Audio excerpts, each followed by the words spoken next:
নোয়াখালীর সোনাইমুড়ীতে তীব্র গরমে তৃষ্ণার্ত পথচারী ও শ্রমজীবী মানুষদের মাঝে বিশুদ্ধ পানি, খাবার, স্যালাইন, তরমুজ ও হাতপাখা বিতরণ করেছে উপজেলা স্বেচ্ছাসেবক লীগ।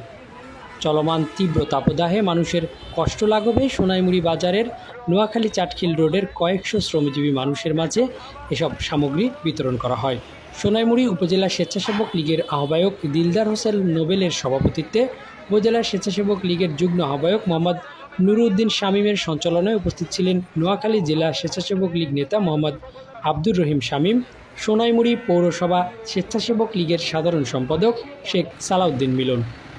এ সময় সোনাইমুড়ী বাজার এলাকার দিনমজুর, রিকশা চালক, সিএনজি চালক সহ কয়েকশো তৃষ্ণার্ত পথচারীর মাঝে তৃষ্ণা নিবারণ সামগ্রী বিতরণ করা হয়। গরিব মানুষদের খুব ভালো হয়েছে। আমরা তো গরিব বড় লোক যাইব না, আমরা গরিবেরা এমন ঠিক আছে। গাড়ি আটকে আসছি, ঠিক আছে, খুব ভালো, এটা খুব ভালো।